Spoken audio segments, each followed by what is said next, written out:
1,00,000 మంది శివభక్తులతో కలిసి మహారుద్రాక్ష పూజలో పాల్గొనండి. వెంటనే కాల్ చేసి మీ పేరును నమోదు చేసుకోండి. బ్రాండెడ్ వస్తువులని మార్కెట్లో చెప్తూ ఉంటారు. అసలు బ్రాండ్ అంటే ఏమిటి, ట్రేడ్ మార్క్ అంటే ఏమిటి, ట్రేడ్ మార్క్ ఉన్న వస్తువులే మనం ఎందుకు కొనుక్కోవాలి, ట్రేడ్ మార్క్ ఎందుకు డిమాండ్ ఉంటుంది, ట్రేడ్ మార్క్ పేరు మీద నకిలీ వస్తువులు వస్తే అది మనం ఎంత నష్టపరుస్తాయి, దానికి ఏమైనా చట్టం శిక్షలు విధిస్తుందా లేదా, ఇలాంటి అనేకమైన విషయాలు ట్రేడ్ మార్క్ గురించి మనకు తెలియనటువంటి సంగతులన్నీ కూడా తెలుసుకోవడానికి ఈ అవకాశం కల్పిస్తుంది మనం ఈ వీడియో లోపల. ఒకటి, బ్రాండ్ గుర్తింపు కోసం దాన్ని కాపాడడం అనేది మన యొక్క హక్కు. ట్రేడ్ మార్క్ చట్టం 1999 సెక్షన్ 103 సెక్షన్ 104 ఈ రెండు సెక్షన్ల గురించి మనం తెలుసుకోవాల్సిన అవసరం ఉంది. నకిలీ బ్రాండ్ల వాడకం, అమ్మకం శిక్షార్హమైన నేరం. ఎవరైనా నకిలీ బ్రాండ్ తీసుకోవడం అంటే ఒక బ్రాండ్ను పోలినట్టుగానే ఇంకో బ్రాండ్ ఉంటుంది. అంటే ఆకారం అదే రకంగా తయారు చేస్తారు, అంతా అదే రకంగా తయారు చేస్తారు, పైన మాత్రం ఒక అక్షరం తేడాతోటో ఒక చిన్న బొమ్మ తేడాతోటో ఏదో ఒక చిన్న తేడా పెట్టి మనల్ని కన్ఫ్యూజ్ చేసి అదే బ్రాండ్ అనేటువంటి ఒక భ్రమని కలిగిస్తారు, ఒక భ్రాంతిని కలిగిస్తారు. ఇదే నకిలీ బ్రాండ్గా మనం చెప్పచ్చు. ఇలాంటి నకిలీ బ్రాండ్ల వాడకం, వాడినా కూడా తప్పే, అమ్మినా కూడా తప్పే. ఈ రెండింటికి శిక్షార్హమైనటువంటి నేరం ఇది. మొదటి సెక్షన్ 103 గురించి మనం తెలుసుకుందాం. సెక్షన్ 103 ఏం చెప్తుందంటే నకిలీ ట్రేడ్ మార్క్ వినియోగంపై శిక్ష. ఏమేమి శిక్షలు పడతాయి? నకిలీ ట్రేడ్ మార్క్ మనం వాడుకున్నట్టు, అంటే వాళ్ళు తయారు చేయడమే కాదు, మనం తెచ్చి వాడినా కూడా తప్పే అవుతుంది. అంటే మనం చెడును ప్రోత్సహించినట్టు అవుతుంది. కాబట్టి ఎవరైనా తెలుసో తెలియకో నకిలీ వస్తువులు కొంటే వాళ్ళకు పడేటువంటి శిక్షలు ఏమిటంటే, ఎవరైనా వ్యక్తి యజమాని అనుమతి లేకుండా నమోదు చేసిన ట్రేడ్ మార్క్ లేదా దానికి భ్రమ కలిగించేలా సాధిస్తున్న గుర్తులు వినియోగిస్తే, ఇదేమో 103 దీంట్లోపల ట్రేడ్ మార్క్ అయ్యే వస్తువులపై శిక్ష. నకిలీ ట్రేడ్ మార్క్ వినియోగంపై, నకిలీ ట్రేడ్ మార్క్ ఎవరైనా వాడినట్టయితే వాళ్ళకి ఏం పడుతుంది శిక్ష అని దీంట్లో చెప్తున్నారు. ఏంటది? అసలైనటువంటి ట్రేడ్ మార్కుని పోలి ఉండేటట్టుగా ఒక ఫాల్స్గా క్రియేట్ చేసి అదే భ్రమ కలిగించి ఆ బ్రాండ్ పేరుతో అమ్మడానికి ప్రయత్నం చేసినప్పుడు నకిలీ బ్రాండ్ అనేటువంటి అంటారు.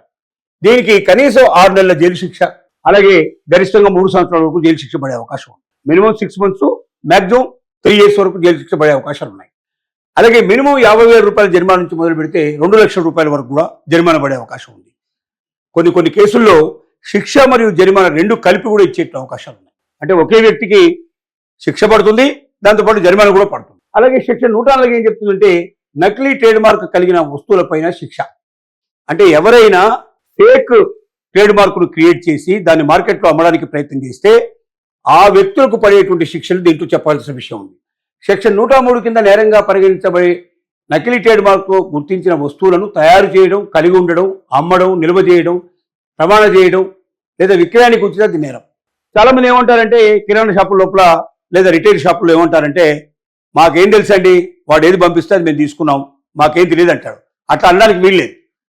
ఒకవేళ అది నకిలీ ట్రేడ్ మార్క్ అని తెలిస్తే, అంటే ట్రేడ్ మార్క్ లాగానే పోలి ఉండేటట్టుగా డూప్లికేట్ తయారు చేస్తే అమ్మడానికి ప్రయత్నం చేసినట్టయితే ఆ నకిలీ ట్రేడ్ మార్క్ ఉండడం కూడా చట్ట ప్రకారంగా నేరం అవుతుంది. నాకేం తెలియదంటే అమాయకంగా మొహం పెట్టినంత మాత్రం ఆపరు.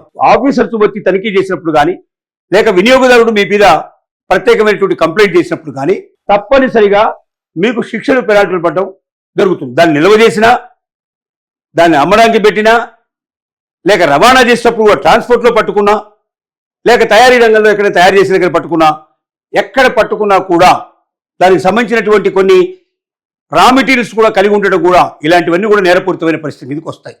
దీంట్లో వచ్చే నష్టాలు ఏమిటంటే మరి శిక్షలు ఏం పడతాయి ఎవరైనా ఇలా కలిగి ఉన్న వాళ్ళకంటే? కనీసం 6 నెలల జైలు శిక్ష లేదా గరిష్టంగా 3 సంవత్సరాల వరకు జైలు శిక్ష పడే అవకాశం ఉంది. అలాగే కనీసం 50,000 నుంచి 2 లక్షల రూపాయల దాకా మీకు జరిమానా పడే అవకాశం ఉంది. దాంతోపాటు జైలు శిక్ష మరియు జరిమానా రెండు కూడా కలిపి వేసేట అవకాశాలు కూడా ఉన్నాయి. ఇది అంత పెద్ద నేరం కిందగా మనకు జరుగుతుంది. ఎందుకు ముఖ్యం? నకిలీ బ్రాండ్ అయినటువంటి అసలైన బ్రాండ్ల యజమాని ప్రతిష్టను, వ్యాపారాన్ని దెబ్బతీస్తాయి. ఏమిటి నకిలీ బ్రాండ్ ఏం చేస్తాయంటే, ఎవరైతే ట్రేడ్ మార్కును సంవత్సరాల తరబడి జాగ్రత్తగా కష్టపడి దాన్ని నిర్మించుకొని ఆ బ్రాండ్ను తయారు చేసుకొని ప్రజల మధ్యకు వెళ్ళి ప్రజల్లో ఒక నమ్మకాన్ని, విశ్వాసాన్ని కలిగించి దానికోసం కోట్లాది రూపాయల అడ్వర్టైజ్మెంట్ ఖర్చు పెట్టి అంత చేసినటువంటి యజమానికి సడన్ గా నకిలీ బ్రాండ్ మార్కెట్లోకి వచ్చేసరికల్లా అసలైనటువంటి వస్తువులు తగ్గిపోతాయి, అవి కొనేది తగ్గిపోతాయి, నకిలీ వస్తువులు ఎక్కువ కొంటారు. ఎందుకంటే దీని రేటు కూడా తక్కువ పెట్టే అవకాశం ఉంది, జనాన్ని కన్ఫ్యూజ్ చేసే అవకాశం ఉంటుంది. కాబట్టి అసలు కన్నా నకిలీలు ఎక్కువ అమ్ముడు పోయే పరిస్థితి ఏర్పడినప్పుడు అసలు అయినటువంటి యజమాని నష్టపోతాడు, తన ప్రతిష్ట దెబ్బతింటుంది, వినియోగదారులకు కూడా మోసం జరుగుతుంది. ట్రేడ్ మార్క్ చట్టం అనేది పెట్టుబడులకు కానీ, నాణ్యతకు కానీ అన్నిటికీ దెబ్బ అయ్యే అవకాశం ఉంటుంది. ఒక రకంగా ఒరిజినల్ బ్రాండ్ యజమానిని హత్య చేసినట్లు లెక్క, అతని ఆలోచనలు చంపేసినట్లు లెక్క, అతని వ్యాపారాన్ని చంపేసినట్లు లెక్క. ఆ బ్రాండ్ మార్కెట్ నుంచి పూర్తిగా మాయమయ్యే పరిస్థితులు కూడా ఏర్పడతాయి. నకిలీ ట్రేడ్ మార్క్ అంటే ఏమిటి? మూల ట్రేడ్ మార్కును పోలి ఉండి వినియోగదారులు భ్రమ కలిగించేట్లుగా గుర్తు ఉండేదాన్నే నకిలీ ట్రేడ్ మార్క్ అంటారు. చూడడానికి మొదటి దానిలాగే ఉంటుంది, ఒరిజినల్ దానిలాగే ఉంటుంది, కానీ అది ఒరిజినల్ కాదు. ఉదాహరణకి లక్స్ అనేటువంటి సబ్బు ఉంది. ఈ లక్స్ సబ్బుకి లుక్స్ అని గతం లోపల తీసుకొచ్చారు. అక్కడ కూడా ఎక్స్ పెట్టారు లాస్ట్ లో. ఆ బ్రాండ్ అంతా చూడడానికి ఒకే రకంగా సబ్బు ఒరిజినల్ ఎట్లా ఉంటుంది ఇది కూడా అట్లాగే తీశారు. అలాగే ఒక అక్షరం 2 అక్షరాలు తేడా తీసుకొస్తారు, కొంచెం దాంట్లో డయాగ్రామ్లు తేడా తీసుకొస్తారు. ఏదో ఒక చిన్న తేడా మనం కనిపెట్టలేని తేడాలు తీసుకొచ్చేసి అమ్ముతూ ఉంటారు. ఈ బ్రాండ్లు సిటీలో కన్నా పల్లెటూరులో ఎక్కువగా అమ్ముతారు. ఎక్కువగా జరిగేటువంటి ఈ సంతలలో ఎక్కువగా ఇట్లాంటి బాగా జరుగుతూ ఉంటాయి. విపరీతంగా జనాల్ని మోసం చేసేందుకు ఉపయోగిస్తుంటారు ఇలాంటి నకిలీ బ్రాండ్లు. అలాగే ఉదాహరణకు చూసారంటే సాదృశ్యమైన పేరు, లోగో, రంగులు, ఫాంటు ఏదో ఒకటి ఒకే రకంగా ఉండేట్టుగా చేస్తారు.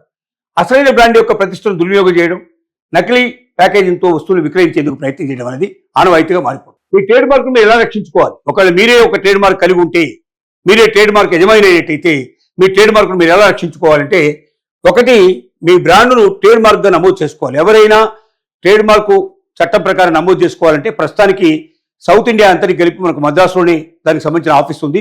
ఆ ట్రేడ్ మార్క్ ఆఫీస్కు వెళ్ళి మీ లేదా మీ యొక్క ఒక అడ్వకేట్ ద్వారా మీరు మొత్తం ఇన్ఫర్మేషన్ అంతా పంపించేసి మీ ట్రేడ్ మార్క్ సంబంధించిన డీటెయిల్స్ అన్ని కూడా అక్కడికి పంపించితే, పోస్ట్లో పంపించితే ముందుగా టెంపరవరీగా మీ పేరు నమోదు చేసుకోవడం జరుగుతుంది. ఆ తర్వాత అలాంటి బ్రాండ్ ఏదైనా ఉందా గతంలో అనేది మొత్తం సెర్చ్ చేయడం జరుగుతుంది.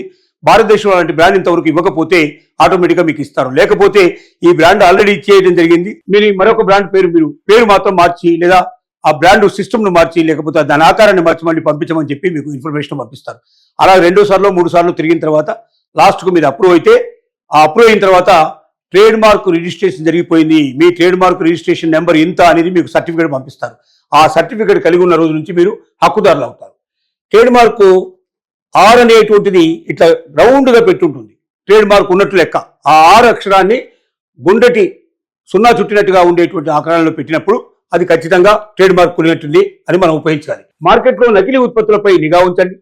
నకిలీ ఉత్పత్తులపై వెంటనే చట్టపరమైన చర్యలు తీసుకోండి. అధికారిక ట్రేడ్ మార్క్ విజ్ఞప్తి పేరుకు ఫిర్యాదు చేయండి. అధికారులకు వెంటనే ఫిర్యాదు చేయడం నేర్చుకోండి.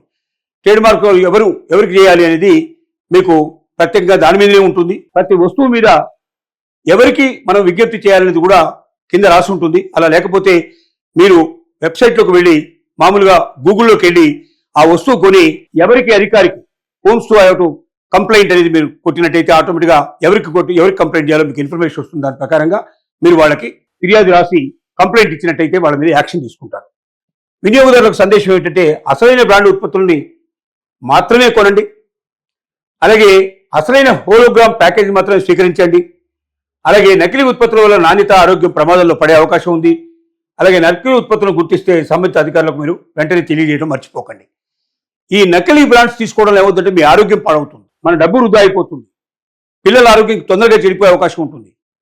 కొన్ని సబ్బులు లేక తలనూనెలు ఇలాంటివి వాడితే చర్మ రోగాలు వచ్చే అవకాశాలు ఉంటాయి. ఇలా రకరకాల సమస్యలతో మనం బాధపడే అవకాశం ఉంటుంది. కాబట్టి ఎట్టి పరిస్థితుల లోపల నకిలీ బ్రాండ్స్కి మీరు స్వస్తి చెప్పండి. అసలైన బ్రాండ్ను వాడటం మొదలుపెట్టండి.